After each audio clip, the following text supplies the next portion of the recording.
Welcome to the latest series of the Fodcast, where we bring you the latest insights into the future of digital commerce.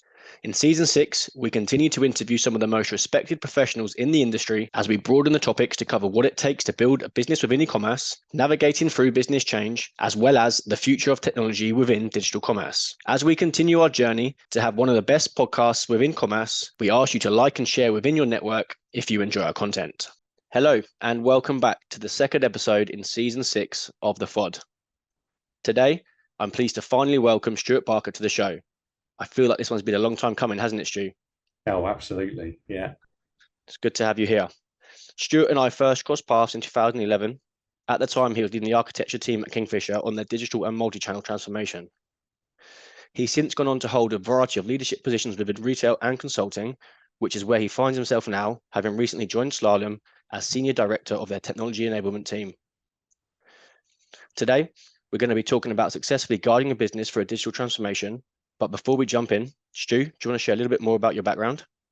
Yeah, no, absolutely. So, no, you're spot on. I mean, it was quite a few years ago that we met, and I've kind of flip-flopped between client and consulting and kind of settled on consulting because of enjoying the variety of problems, challenges, clients that you meet. So that's certainly why I've landed where I am now. And in terms of Slalom, yeah, I've been on the ground here now for 5.5 months, thoroughly enjoying it. Exactly what I was looking for after my 4 years at Am Digital, actually. So running and growing a team of consulting architects and working on a wide variety of challenges for our clients. So yeah, no, absolutely. So yeah, no, good. Nice. Very well placed to have you talking about the topic today then. I'm sure many of the listeners are aware of who you are, but for those who aren't, it's a man of a lot of wisdom. So let's unpack digital transformation. So yeah, it's a buzzword that's been around for a long time, pretty much since I can remember anyway. It's a broad topic and it impacts every industry, but every industry is different. So where should we start? Well, I think you're spot on there. Yeah, I mean, every industry is different, and many are in varying stages of those digital transformations or transforming themselves to be more customer focused, more digitally enabled. So you look, if you were to do a potted history here, it would be, I mean, you go back to retail back in sort of the advent of the internet and bringing in commerce, digital commerce, and the impact that had. And it changed ways of working, it changed how we engage with customers, and it introduced that concept of, or the challenges of single view of customer, and how do you manage that, not just from a technology perspective, but also in terms of individuals in sales channels, etc. So I think that was probably the first industry sector that really embraced digital. And then you saw shortly after that, and we saw a lot of people moving from retail into the financial sector to take that knowledge with them. And then, you see today where there's lots and lots of opportunity for further disruption and further transformation. Clients, unexpectedly, actually, you look in the construction industry, and there's a lot going on there as well at the moment around how do they digitally enable themselves? How do they, turn themselves and become much more digitally focused? We've had some really interesting conversations over the last few months with a potential client where they've been looking at, how do they take on a lot more of these digital capabilities. So yeah, it's wide and varied, as you say, and most organizations, even going back to retail, are still going through some transformative processes. And I think that's where it's really interesting anyways, because every industry is impacted in a slightly different way from this transformation, but it's ongoing. Like you said, a lot of the transformations stem from the customer expectations changing, and that's also an ongoing process as well. Take retail as an example. Yeah. my expectations now is that we get deliveries on the same day, if not within a few hours, that we can return the product really easily. You just go back 5 years and you didn't even have a return service, sorry. You would have to go back into Westfields, take the long drive there, park your car, spend £15 a day parking just to go and return your item. So most of the time you probably wouldn't return it because it was too much of a hassle. So that's Exactly. just a change in the last 5 years, not to mention the 10 or 15 years before that when the internet had, only was in its infancy. And I think you're spot on there, because I think, and the enablers for that and some of the reasons for that is that I think that first phase of digital transformation was solely focusing on the customer, and to then be able to enable such of the processes that you've just talked about there, you've also got to start considering, well, what's the employee experience?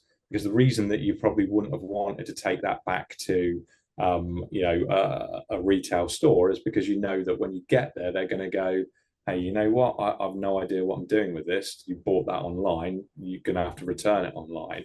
So there's that.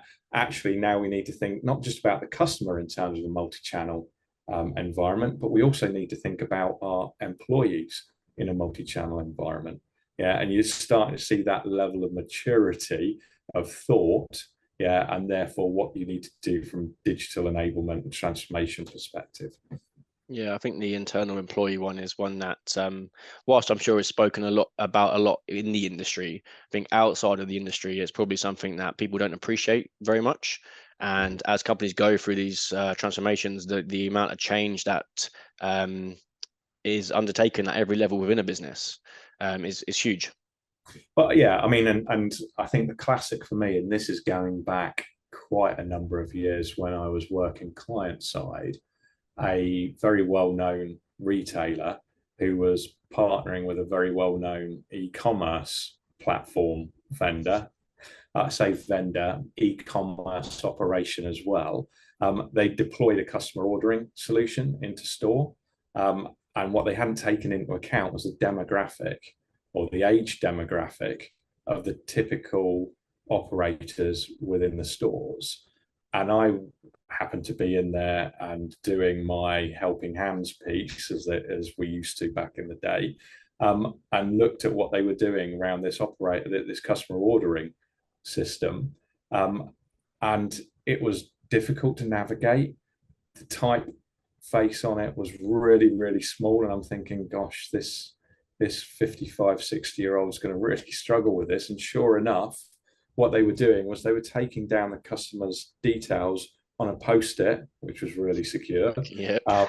and coming back to it later when they had the time to navigate and find out how to use it. So that's where the employee experience had been completely overlooked, because the idea was we'll be able to offer this to the customers in store to be able to order from in store for online products. So it was a great eye opener, and it's something that whenever I'm doing my, from my technology background, if I'm going into those sort of situations, you're always asking the question, have you considered the employee experience? How are the business users, the employees, going to actually be able to use this stuff?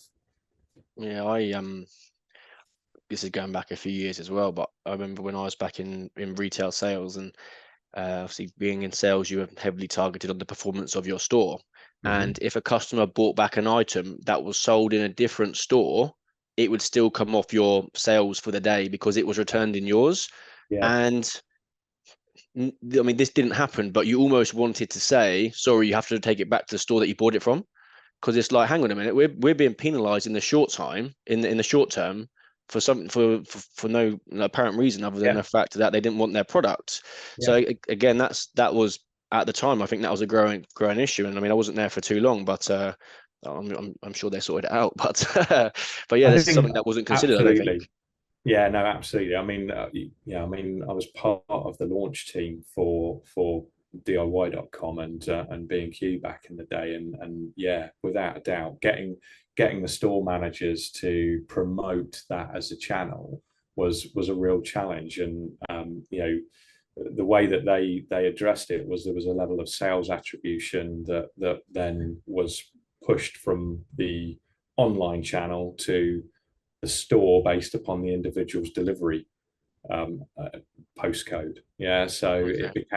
it became as much in their interest. It became a separate sales recognition channel for them if it was a local person that was ordering online, because they would see a level of attribution from that. So, Got you. yeah, I mean, and I'm sure, I mean, that's me harking back a number of years. I'm sure there's different mechanics now for that across the industry sector. But yeah, I mean, it was that as well as other retailers I've worked in, you saw it as well. Yeah, I'm sure now there definitely is a substantial amount more technology that can assist with making these processes easier. I think back then it was very much venturing into the unknown and trying to do what you could with the technology that you had. And Yeah, obviously now with the rise of some of the SaaS platforms and what have you, you can see you can chop and yeah. change pretty much every part of the process. But we mentioned retail is like one of the more advanced sectors when it comes to digital transformation. That then filtered into financial services. Where are we seeing in some of the industries now where you think, Joe, what they still got quite a lot of work to be done? Given that you're aware I've just moved house, yeah, I would say, yeah, that sector needs a proper shake-up. And I know companies like Purple Bricks have had a go at that, but I'm thinking, you know, that whole sales process, the whole buying, selling, and the legal shenanigans behind it, that just really could do with that's me being very, very personal in terms of what I've just had to deal Yeah, with very moving polite as around. well. Yeah, but that's certainly an area um, we've talked about construction briefly. I think that's one area. Um, it's really interesting. Probably about 5 years ago, probably a little bit longer than that, I was involved in a really interesting project within the hotel and hospitality space. And I know those guys have, you know, that sector's done quite a bit. I mean, it was disrupted. It was disrupted as an industry sector anyway, with the likes of Expedia and hotels and Booking.com. Mm. And one of the interesting challenges there was that those guys, when those guys came in, everybody went online and started doing all of their hotel and holiday bookings through those platforms. The result of that was that the hotel groups weren't getting any of the customer data, weren't getting any of the customer information. All they were getting was hey, it's a Stuart Barker. He's going to turn up at this time and he's going to leave at that time. This is his booking. And clearly that meant they were losing out on a lot of very rich data that they could then later use from a targeting perspective. So part of what we were involved in was, well, how can we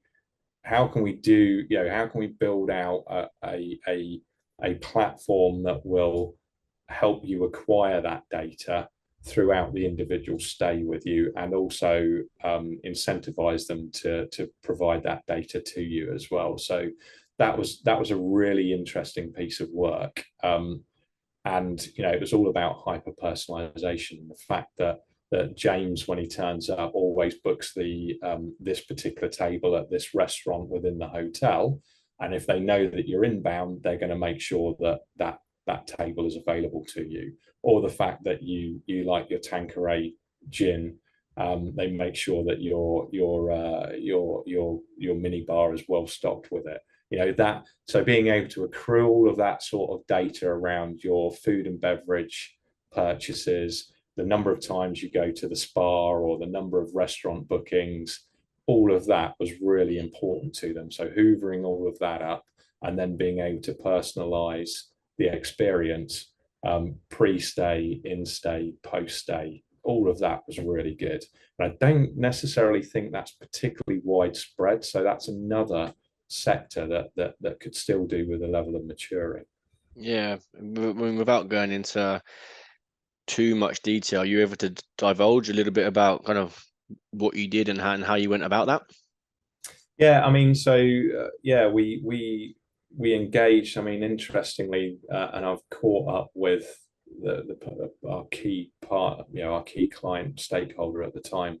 She was, I think, in the customer services sector then, and as a result of the work that we did, she's now their head of data. Yeah, Okay. because of the significant impact it had for them. But it was very much a case of, I wasn't. I mean, it was my team that were involved in it. But I do recall my second in command. He had some very good trips out to some of their very high value hotels. I'm sure. Got to Yeah, one check of them the out, right? Make sure they're fit for yeah, one purpose. exactly. But so the key thing there was that they went out and did the field research to some fabulous locations actually. But they did the field research, brought that back in, and then ran the workshops with the client around, where are they going to be able to derive the most value? Where are those customer pain points? Where are the key elements that we need to address, and where is it that you want to uplift that capability to make you more attractive to these customers or the personas that you're looking to attract here. So that piece of work was done, and then that allowed the development teams to then start to build out the data models, where was that data that was required, where was it coming from, so being able to integrate with the point of sale systems, the booking systems, and the Wi-Fi as well, for that matter. Okay. So they were pulling in location data from the Wi-Fi hotspots to determine whereabouts were they on the resort or within the hotel complex, to then be able to potentially start targeting them with in-stay offers. We could see that you were at the spa, but you didn't make a booking. Here's a 10% off. Yeah, got you. That sort of thing. So it's my fascination with data is really something else at the minute. It's everything you do is being tracked one way or another. It's crazy, and uh, it was only a few years ago where it really kind of came to light. You always know that you just scan your card in Tesco's and they know what you're buying, and obviously they track that, and then they look at your demographic and what have you. But as you touched upon there, tracing your Wi-Fi, see where you are, being able to personalize that with a discount code. And I mean, I'm sure that's just scratching the surface as well. There's loads and loads more that goes on underneath. So it's a really I think interesting topic. absolutely, and I recall one of my retail clients, a grocery chain, and one of the when those Bluetooth devices, so the little Bluetooth tokens that came out, we started to think about how could we use those within store to generate a similar type of data capability to what you get from the internet, such that you could then, within the physical setting, start to set up targeting events, etc. Again, the classic being, oh, James, we can see that you spent some time. You spent a load of time at the wine and spirits section, but What the are you trying to fact that say we here, can Stu? The see Tanqueray gin, wine and spirits. There's a bit of a theme here. yeah, exactly. I'm creating a little bit of an image there, I know. aren't I? But the fact that we can see on the mobile shopping application that you're using to create your basket around the store that you don't have anything, here's 10% off. I mean, the reality, those Bluetooth beacons that I'm talking about, there were issues with the fact that people would have their phones in their pockets, and it didn't really take off massively. I remember the talk about that though. Definitely, it was for a short period of time. There was quite a lot of buzz around it. Yeah, there was, wasn't there? Yeah, Definitely. yeah. Okay, so looking at transformation in general, then we've touched upon kind of how broad it is, and the fact that obviously retail's slightly more advanced than some of the other sectors, and a couple of sectors that maybe we can see some disruption in moving forwards. Let's say you're engaged with a client at the minute and they want to kick off this large digital transformation program, for want of a better phrase. And how, talk to me, what would you do? How do you understand kind of what they want to do? There's a few key questions that you've got to get answered right up front, which is, it's the why. Why, Okay. why are you doing this? Yeah. And what are the key drivers?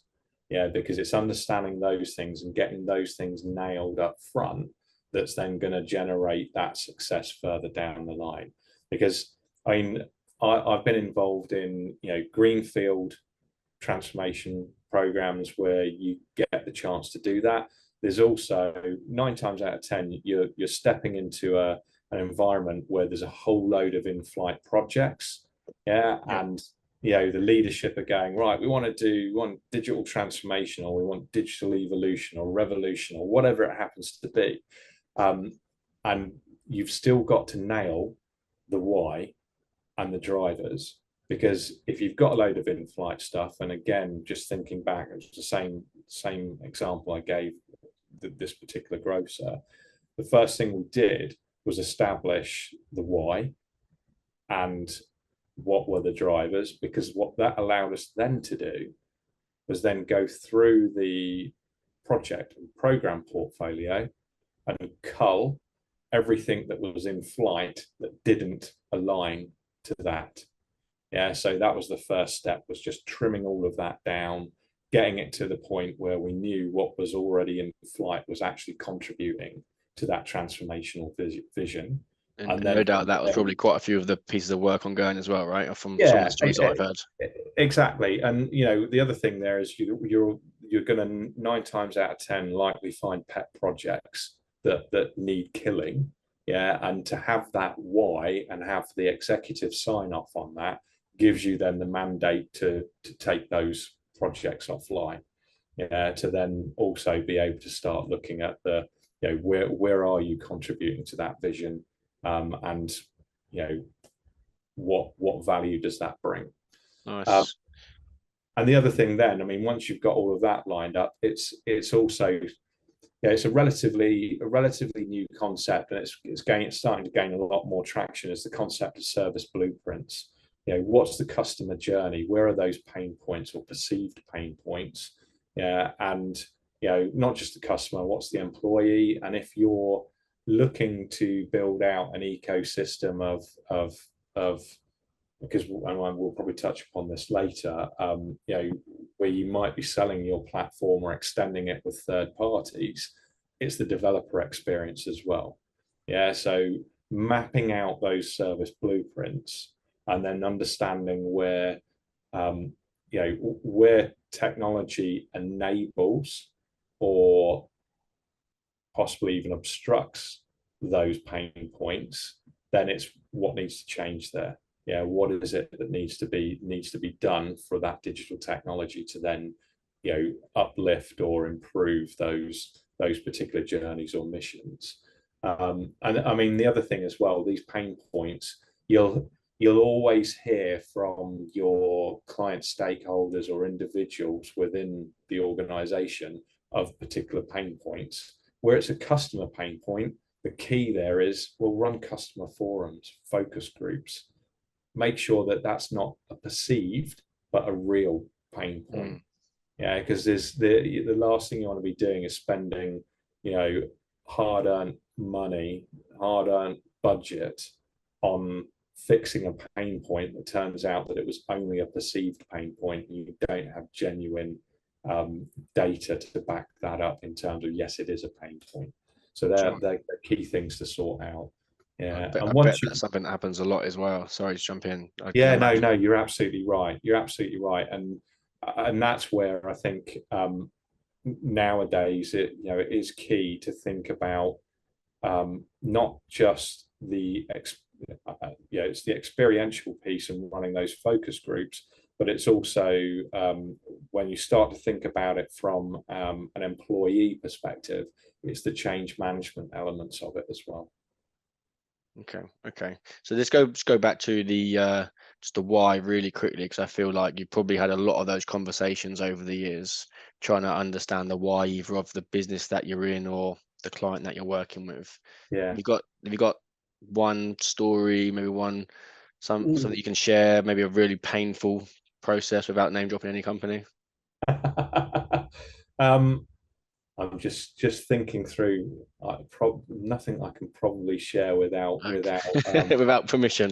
Yeah, without permission. I mean, I think when I talk about the why, and when I'm with my team, I'm always kind of going, look, when you're communicating with C-level exec, it boils down to three things really, which is, how does this transformation, or how does this thing that they're wanting to do add to the bottom line? How does it increase their revenues? Because that's what they're going to be interested in.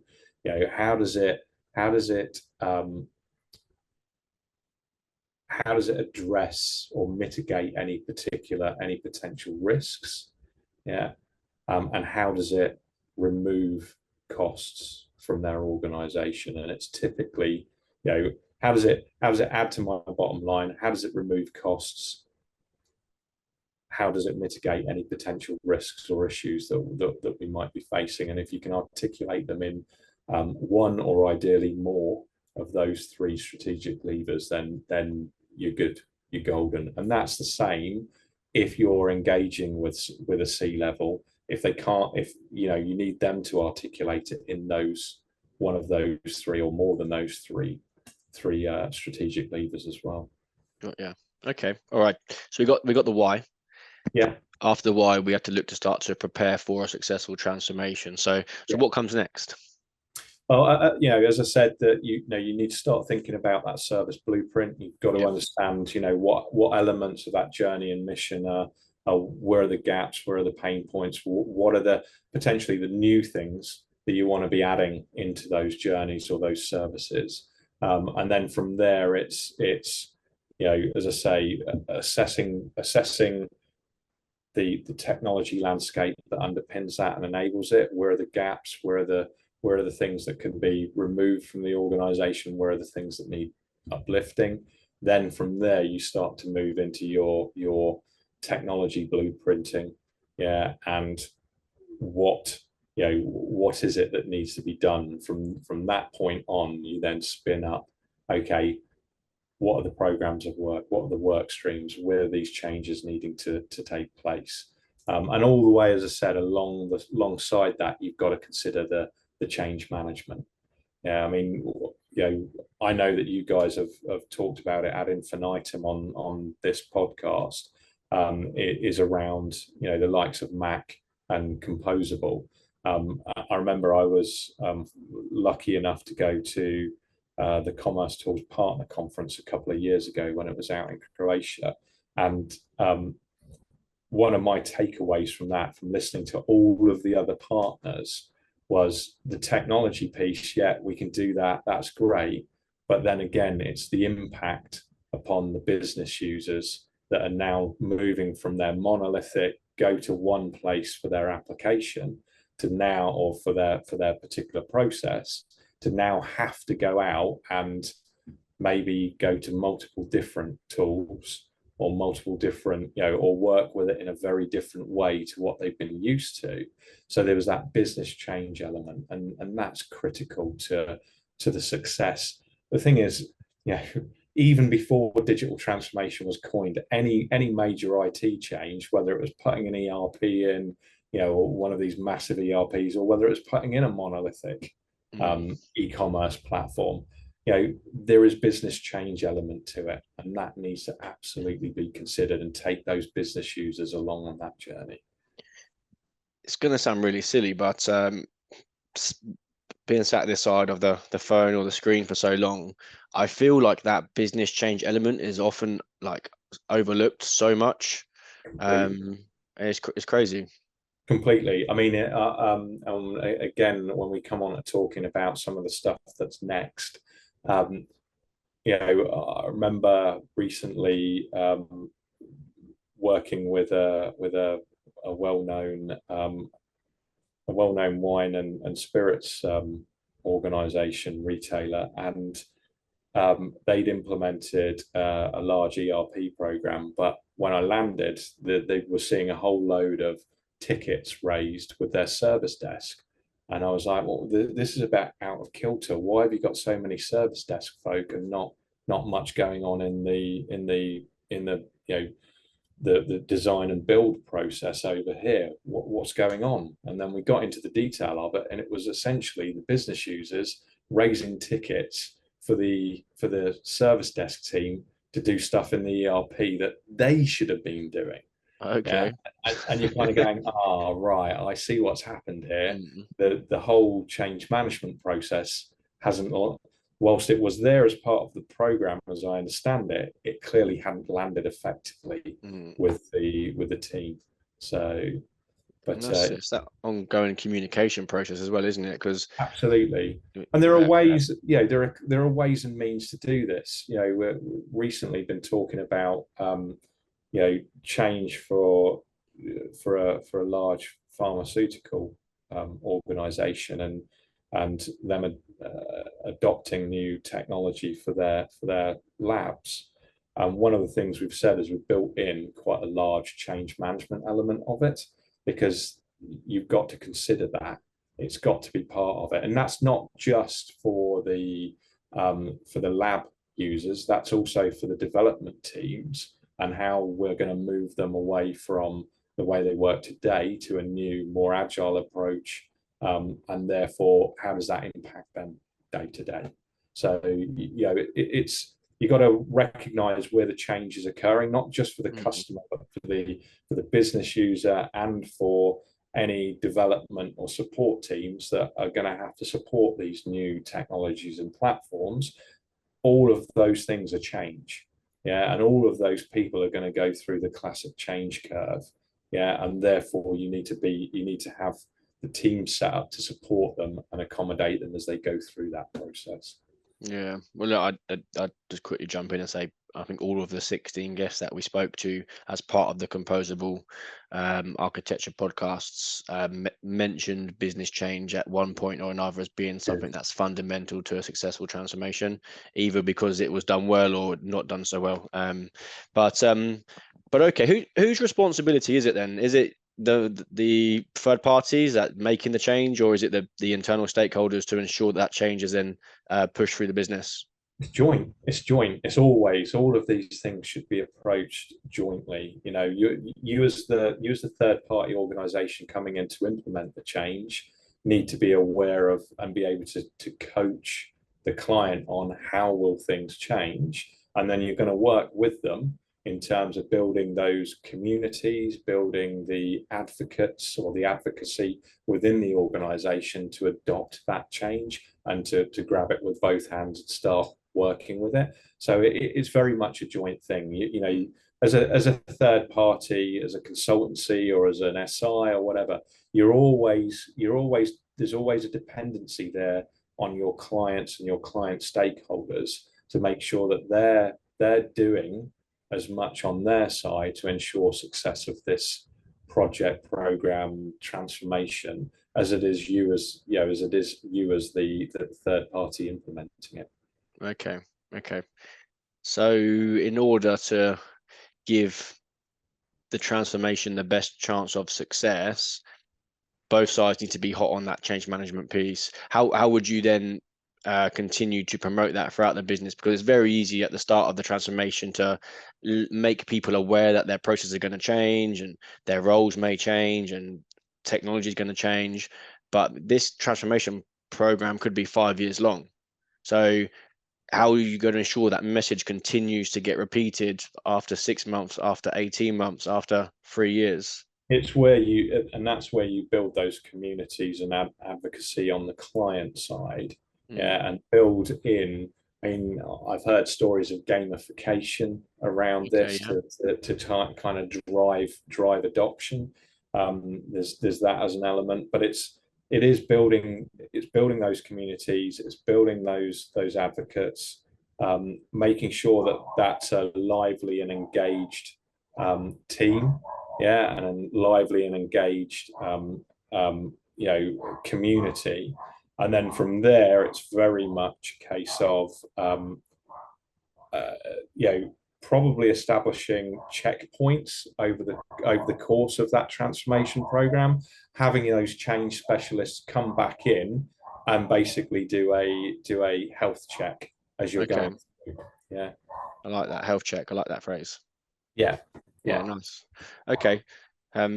So I think that's a really good snippet that we'll take as well, and we've got the dog barking in the background, so it fits in perfectly, right? Typical. About that. Joe, it's typical, right? I was like, Joe, this is sounding really good, but hey, it's all fun and games. How important do you feel it is bringing in new faces with new experience and new skill sets to help the customer along the change journey?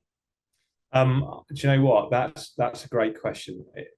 There is, when you think about it, there is most of the time you're brought into an organization because you have, you know, the wider experience of having done this with multiple organizations, or you are that fresh set of eyes, or that new face that's going to help them in terms of implementing that transformation.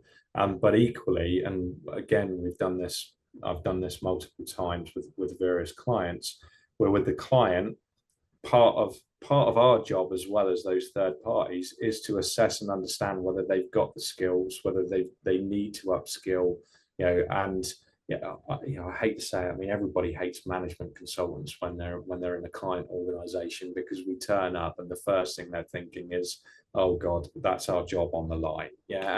And it's not necessarily the case. It could be that actually, yes, we recognize that the skill sets aren't there, and therefore you do need to uplift those skills. But then equally, in some cases, we'll very rapidly recognize that there might be individuals being a clear obstacle, because they've got they're so invested in either the technology that's already on the ground, or the processes, or, you know, those ways of working. And our job is very much to say to them, the client stakeholder, you know, this individual or this group needs reshaping, because they are going to obstruct what you want to achieve. Yeah. So I mean, and sometimes that's not very nice to do that, because you're always conscious that the decision that client could take is to remove those people from the organization. Yeah. And nobody wants to do that. No, you know, regardless of the reputation management consultants might have, nobody enjoys going off and you know, terminating somebody's contract because they're getting in the way of something. But I think, you know, with the fast moving pace of technology and digital, I mean, you know, look at what's happened just in the last 6 months, 12 months with Gen AI. You know, it's really difficult for people who are focused on their day job to keep up with all of this stuff that's going on. So having that fresh thinking, having that fresh set of eyes, you know, having that fresh experience come into an organization, whether it's through a third party like my current organization I work for, or whether it's bringing new employees on board on, you know, that have got that background. Yeah, it's critical, absolutely critical to do that. Okay, I mean, I would agree. I mean, some may say my opinion is slightly biased, but I think it's really important if you're going to be changing how a business operates. You want people to come on board that either have done something similar before, or they're going to bring new ideas and some creativity to it as well. If you keep the same team that have been doing it in the previous way for the last 10, 15 years, it's going to be very hard for them to just progress with that change themselves. They're going to need one or two people to come in and to shake things up. And I'm not saying get rid of everybody and replace them all, but one or two new faces would be really good. There'll be a few that can adapt and do really well, and equally there'll be a couple that probably need to go and find another job because they can't adapt and they liked doing what they were doing before and they're happy with that. So Exactly. yeah. Exactly. I mean, I'm you know, I mean, I recall a recent client where the advice I gave them was that, you know, they'd got a couple of folk within the team that were so invested in their technology stack because it was their baby, that they would probably do everything to avoid the change in architectural direction. So yeah, it's sometimes, unfortunately, it's necessary. But to your point, it should always have a positive impact. That's it. And I had a conversation with someone at a very well-known retail brand recently that said they're experiencing that very problem at the minute. So I mean, I hear that happening as well. So okay, so whilst we're on the topic of understanding the why and preparing to go through the transformation. We spoke a lot about the change management aspect. Yeah. Is there anything else here that you feel is like super important to mention to really guide someone successfully through that transformation? Prioritization, Yeah. without a doubt. Knowing how to prioritize and what to prioritize. Yeah, because so often you'll come into these environments and it's, there's a massive backlog or a massive list of stuff that a client wants to do or is really keen to do, and it's that case of we want all of it, and you're kind of going, well, you can, but how many millions do you want to spend on it? And you've got to start somewhere, so we need to prioritize. So a lot of the time it's helping them through that prioritization process and keeping focused on that priority and sticking to that prioritization, because I've seen it before as well.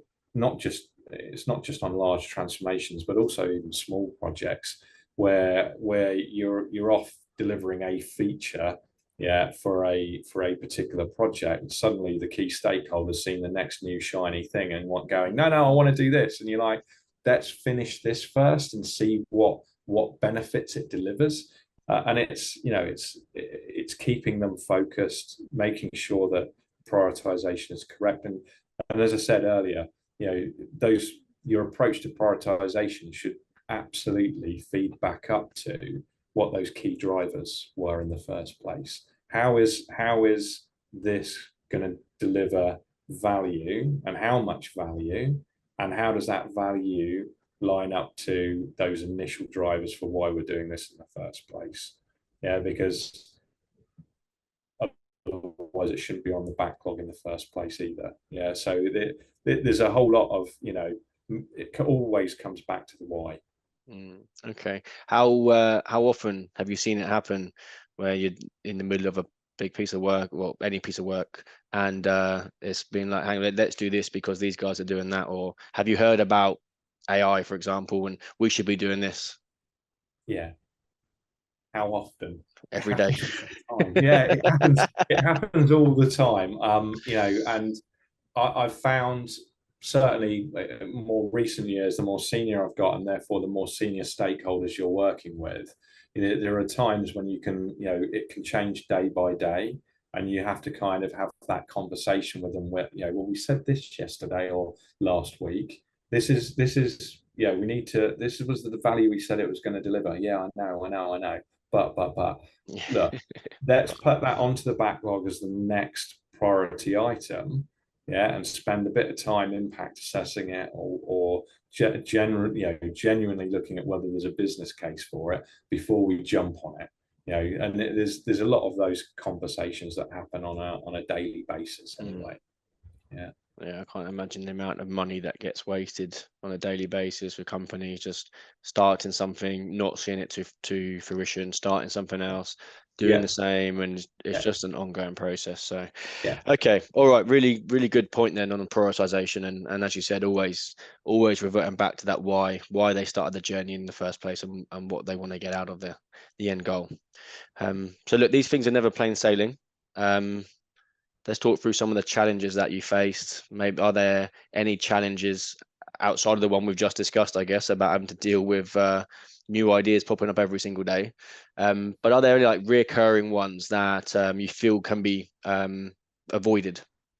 Yeah, I mean, there's always, you're always going to get points across the transformation or the large program you're working on with doubt sets in, whether that's with your client stakeholder or even with your own team, and or if it's going, or if it's just slightly going off track, and you get a fairly jumpy stakeholder that then turns it into a, this is all going off the tracks, what are we going to do, etc. And if you're working with vendor platforms around this, it's always good to bring, to either work or go into it teaming up with their professional services team, or at least putting checkpoints, health checks along the way, so that you can reassure your clients around, this is going in the right direction, or here is a a small correction point that needs to occur now, so that you've got that, and you're being backed up potentially by that vendor. I mean, I always remember back in the day when there were problems with that approach, in that the vendor's own professional services team would come in and make all sorts of claims and accusations so that they could get some more revenue out of that client. I think that's those sort of behaviours have subsided now, and you're seeing much better collaboration between the SIs, the consultancies, and the vendor, the vendors and their professional services teams themselves, which is nice. It's really healthy to see that nowadays. Whereas, as I say, back in the day, there'd be a level of competition and friction between that, and therefore there was limited value bringing in that vendor's professional services team. Whereas I think that's all subsided these days, and it's much more a beneficial approach. Yeah, and that's important, because I mean, ultimately, what everybody should want is a successful transformation over whatever period of time that it is. And if you've got a third party coming in that's going to start questioning some of the stuff that's been done, it's going to create a lot of friction, possibly a lot of back and forth, and a lot of uncertainty, and that's going to bring delays and costs and everything else. Exactly. Okay. Anything else that comes to mind? No, not massively. I mean, as I said, it's that third party. It's the usual, as well as keeping your stakeholders engaged, keeping them engaged, keeping them up to date, ensuring that they're not getting caught out with. The classic is, you told us you were going to deliver this on XYZ date, and then a week beforehand you're going back and telling them no, we're not, or the day before, no, we're not. If you know things are being delayed, if you know things are going off the rails, or if you need support from your client stakeholders because of a thorny issue, or whether that's with a vendor or whether it's with an internal stakeholder or whatever, you ensure that your key stakeholders are kept up to date, and there are no surprises. Because by doing that and building that relationship, when things aren't going the right way, 9 times out of 10, that stakeholder will be there to help you, and advise you and to support you. It's when they get hit with a nasty surprise that's when things go awry, and consultancies and SIs get booted out of those transformations because they haven't been transparent enough. That's one of the golden rules, right? Communication. It's so important. It doesn't matter what you do, what line of work you're in, anything at all. If you're transparent and clear in your communication, it could avoid so many potential problems that arise. Absolutely. Well, I think that brings us nicely to the end of the show, Stu. Thank you. Oh, good. No, it's been great to catch up. As you said, long overdue. I mean, we've known each other for a number of years, and obviously I've been keeping up with a few of the podcasts. So I think they're great. So good luck with them, and they seem to be well received. So yeah, all the best. Thank you very much. We're certainly getting some good feedback, and they're really starting to pick up some good traction now. We've got some regular releases. On that note, we've got plenty that's lined up. We've got 5 or 6 recordings in the pipeline already, so they're going to be continuing to come every 3 weeks over the rest of this year as well. Wow. So no, thanks again. I really enjoyed the episodes, and yeah, I'm sure our listeners have as well. And to those that are still here right at the end of the episode, thank you for listening. Please do like, share, and comment, and spread the message far and wide. We'll be back soon. Thank you. Cheers, James. See you later.